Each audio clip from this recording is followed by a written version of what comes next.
Welcome to CARICOMP Insider, where high-tech facial recognition meets real-world intelligence.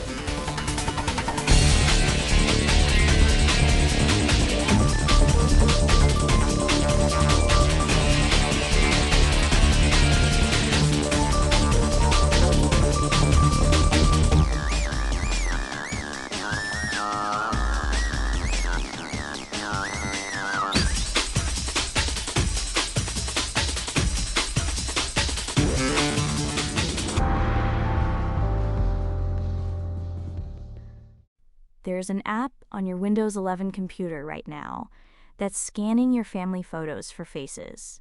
You didn't install it, you didn't agree to it, and according to reporting from TechTimes, there's no simple way to remove it. If you've ever dragged your phone photos onto your computer, vacation pictures, your kids, birthday parties, this story is about you. Because the faces in those photos aren't just faces anymore, they're biometric data.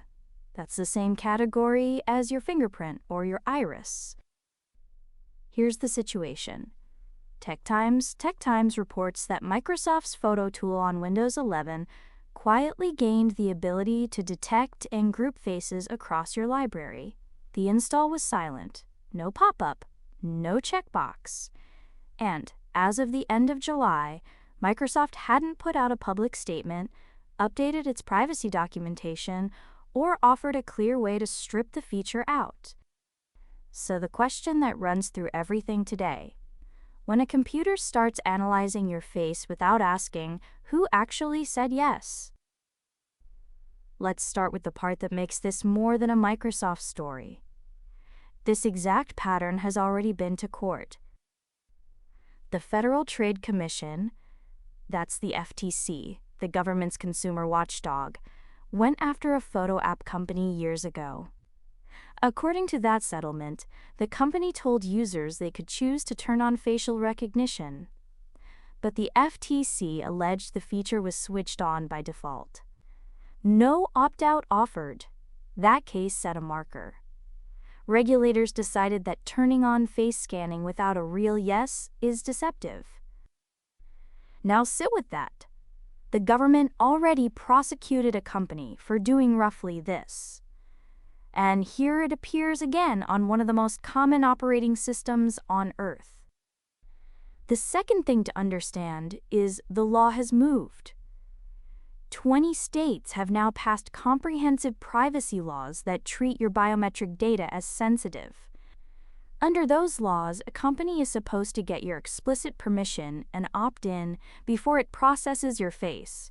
You also get the right to see that data and delete it. For a business, that changes what just a convenience feature means. For you, it means the picture of your kid on a birthday cake may have been analyzed before anyone asked your permission. And that word, permission, is where it gets slippery. Microsoft says it does ask before turning on the people feature. It says grouped faces stay private and aren't shared with outside companies.